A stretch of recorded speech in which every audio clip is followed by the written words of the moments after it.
Princess Royal received an early birthday present last week, a new military appointment.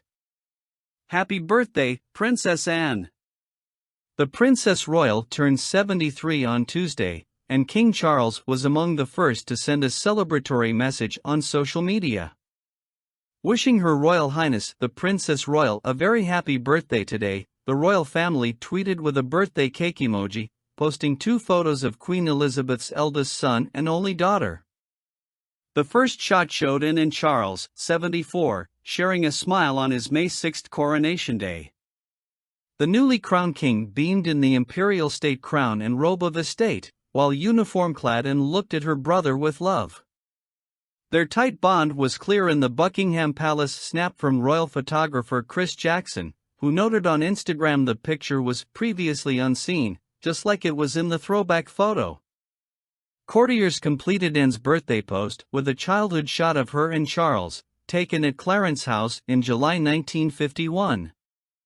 The sweet photo from the Royal Collection Trust showed a 2.5-year-old Charles and 11-month-old Anne sitting in prams, positioned side by side.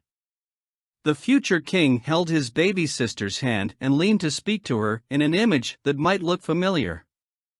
Charles's former Clarence House office also shared the shot for Anne's birthday in 2021. Last week, the Princess Royal received something of an early birthday gift, a new military title. On Friday, Buckingham Palace and King Charles announced the new appointments and affiliations for 9 members of the royal family, where Princess Anne was made Deputy Colonel-in-Chief of the Royal Regiment of Scotland. The palace said that the royal roll recognizes Her Royal Highness's strong links to Scotland and existing ties to the regiment as Colonel-in-Chief of the 1st Battalion, the Ranger Regiment, and 6th Battalion, the Royal Regiment of Scotland. King Charles, Queen Camilla, Prince William, Prince Edward, Sophie, the Duchess of Edinburgh, Prince Richard, and Birgit, the Duchess of Gloucester, were also awarded appointments. The cohort already held a range of military affiliations, and the update comes a month ahead of King Charles's first accession day on September 8. Following His Majesty's accession, the king is pleased to announce further military appointments for working members of the royal family, the palace said in a statement.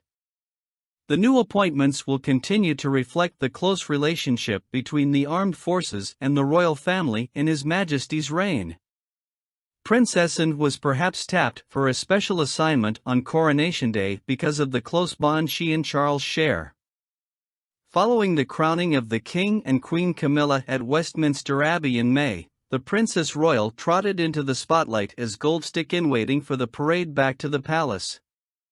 She was the only member of the royal family to saddle up instead of taking a carriage. Riding on horseback behind the King and Queen in the storybook Gold State coach, Princess Anne led 6,000 armed services personnel to Buckingham Palace, a thoughtful honor reflective of the relationship she and King Charles share, her daughter Zara Tindall exclusively told People. It's a busy time for them all, and her brother are very close, so it's a nice thing to do, Zara told People before Coronation Day. The prestigious gold stick position, which Anne has held since 1998, dates back to the 15th century when 2 officers, a gold stick and a silver stick, kept close to the monarch to protect them from harm. Processing on horseback was fitting for the lifelong equestrian, who rode in the Olympics and remains involved in the horse world today. I have a role as the Colonel of the Blues and Royals in the Household Cavalry Regiment as Gold Stick, in waiting. And Gold Stick was the original close protection officer. So that is a role I was asked if I'd like to do for this coronation, so I said yes, Princess Anne told CBC News in the spring. Not least of all, it solves my dress problem, she joked.